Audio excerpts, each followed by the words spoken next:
Hey guys, I'm Amy Lee from Evanescence, and you're watching Stingray Pause Play.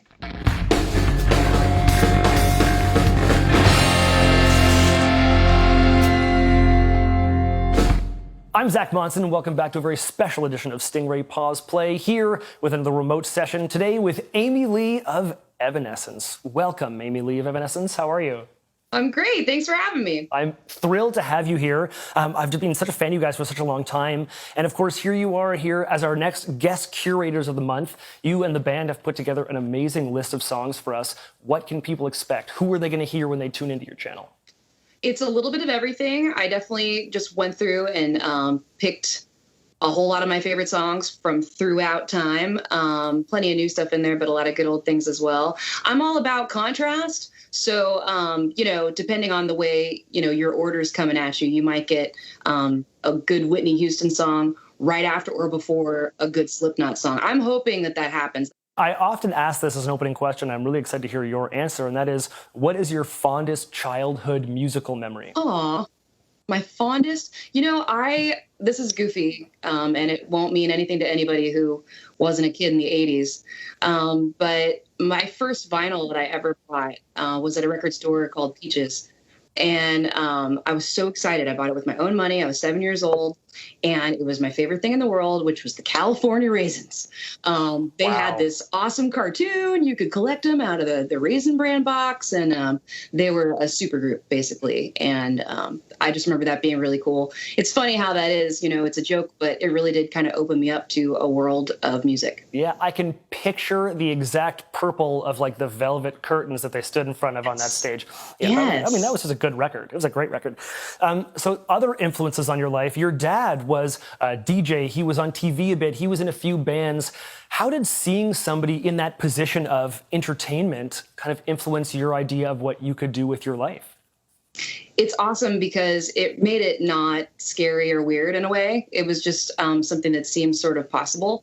Dad let me come to, he also used to do he'd teach other people to be voice announcers and stuff. Oh, He'd, cool. teach the school. So I get to go to the office when I was around that same age and play records on the big sound system and dance around when he was busy in the other room. So just to be able to explore music that was a lot more music than we had access to, just in our home, was really cool.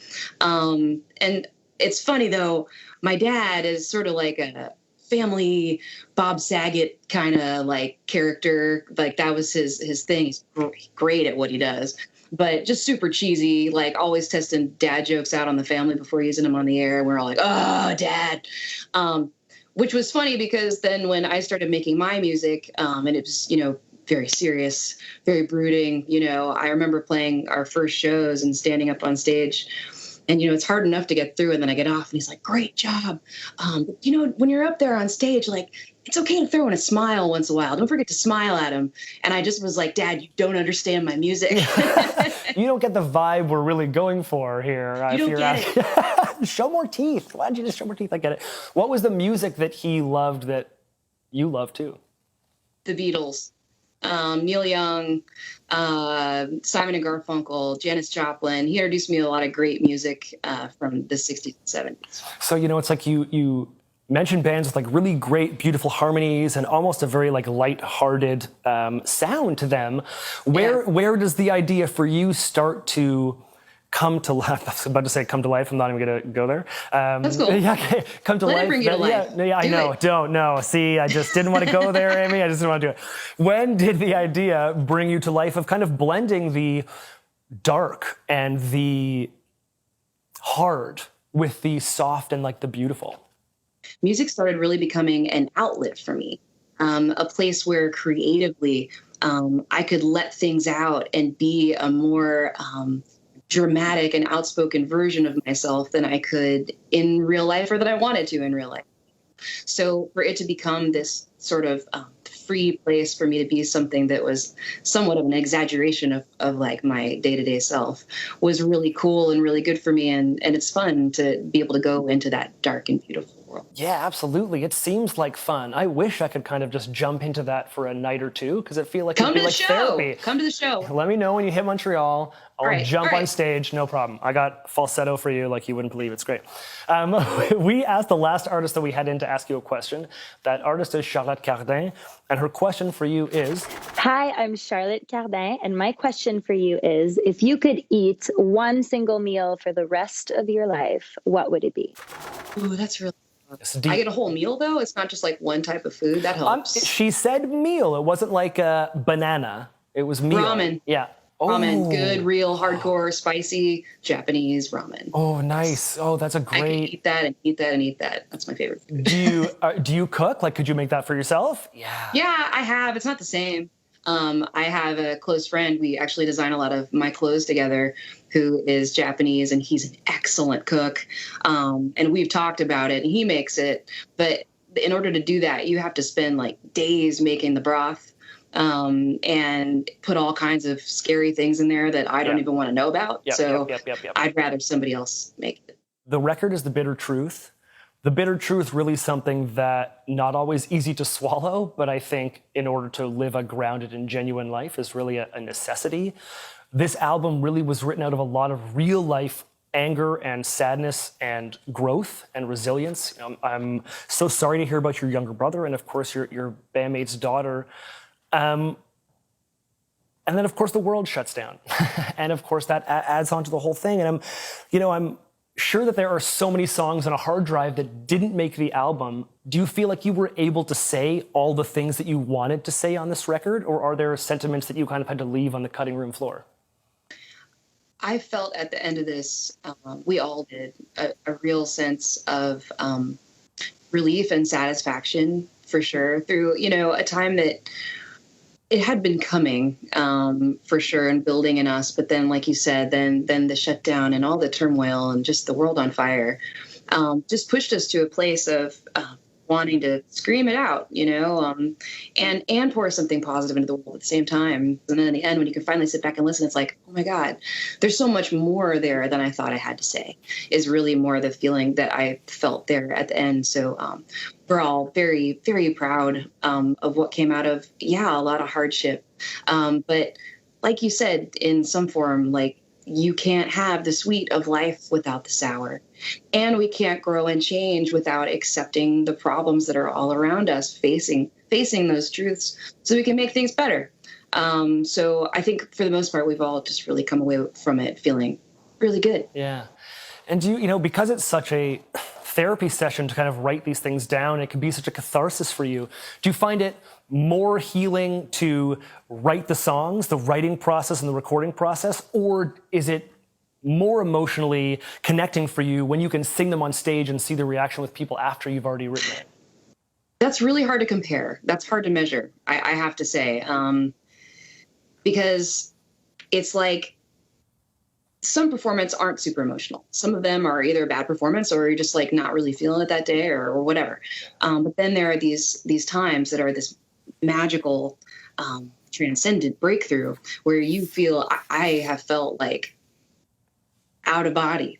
And that's something that we've been able to really realize, especially in this time when we haven't been able to tour, just appreciating those things that we take for granted. There's nothing else on earth like that feeling.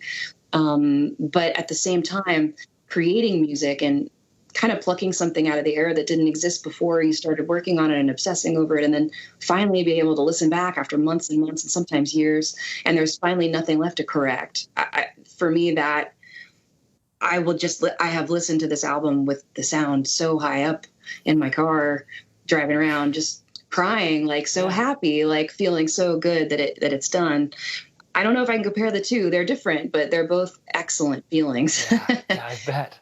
And you, unfortunately, really haven't seen your fans in such a long time. And your fans are really a die-hard group of people when it comes to their love of the band. And, whether it's a little bit more electronic or a little bit more rock or a little more orchestral, they've kind of just come along and you've sold out shows all over the world fairly continuously. I'm sure you've had a million, but what's a really memorable fan experience that you've had in your career?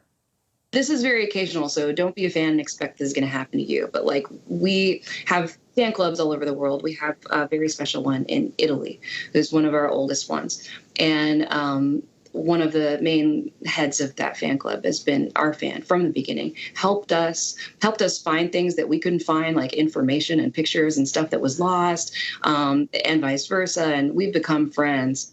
And we were in Italy in 2019, and we got to play this ancient Coliseum, like where they really had like lion cages in the basement, like, or they wouldn't even a cage, like stone rooms where they used to be. Just a beautiful night. And by the time we were finally done with everything, it was about 1 a.m. And we were starving, and we were only in Italy for 1 day, and we weren't going to get like an Italian meal. And I remember just being like, this can't happen. And our friend was like, come on. I talked to the guy down the street, like, we're going there, we have a reservation. And he got them to open the restaurant at 1 a.m. And us, the band, and a few of our friends and our crew and my brother-in-law was there. And like, we just had this beautiful meal from like 1 to 3. And I'll never forget it. It was amazing, and the food was great. That's part of it, but like the bigger part is that it was just a special experience and a gift, from a friend. It's nice when the fans really genuinely have a love for you as a human being in the end. They can love the music and then discover that they can also love you as a person. I think is really cool. You get to see them again soon. You're going back on tour again, Amy Lee of Evanescence. Are you just the most excited human being in the world, or what? We've been playing a set that's very heavily third record for a long time. We had a nice vault of music to pull from, but we are at a point where we know which ones work the best live. We know which ones need to be kind of at the front of the set. Like you can only change it up so much before you're just kind of like making it not as good. Right. And now we have this big new pile of stuff that is going to dominate, for us. Having the new music and getting to go play, yes, I'm extremely excited. I cannot wait. I'm very happy to be going on tour. The first one we're doing is with Hailstorm, and we're all friends. Right. So you guys have toured before, it's going to be a blast. right? I'm just totally ready. You guys, this is not your first tour together, right? You guys have been on tour together as a band, so it's like there's already that camaraderie there and that trust and that admiration. What's your favorite thing to do with Hailstorm that has nothing to do with music? I was going to change it up and say like singing, because we totally like karaoke and sing at the top of our lungs. We had a really good end of tour party in 2012 when we wrapped that whole thing up, because we had such a great time. And I remember that we had a photo booth. Oh man, those pictures are just incriminating. We all were singing like great drunken karaoke. Just a really good time. But awesome. And there were other nights that weren't supposed to be special that ended up special. We definitely play a lot of cornhole on summer tour, and that was a summer tour. I don't know how cold the winter is going to be, and we're going to be doing lawn games, but there's got to be something. Maybe I know, ping pong.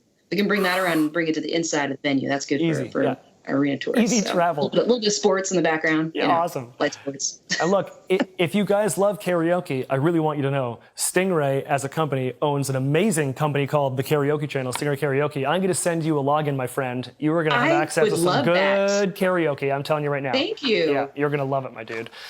Amy Lee of Evanescence, I'm just like that guy that is a fan of yours, and I was a fan of your music, and now I'm a fan of you as a human. I really appreciate you hanging out with me, and just you're so honest and open in your music, and I think that's one of the reasons why people connect with you so much. And I just I appreciate that, because it can't be easy, and it's people love it. So keep doing it. I really appreciate it. Thank you. It's an honor and a pleasure, and I really like talking to you. Thank you, Amy. You can hear Amy Lee and Evanescence on their guest curator channel. You can hear it on your TV, on our mobile, on our web platform, and of course, download the free Stingray Music app right now. That's right, I said free. And search Evanescence. Yes, I'm going to spell it for you. EVANESCENC. Like just E. Just you'll find it. You'll figure it out. And you can hear all the channels we play their music on. Amy, you're the best. And come back soon, please. You rock. I will. Good to see you. Take care. Bye, guys.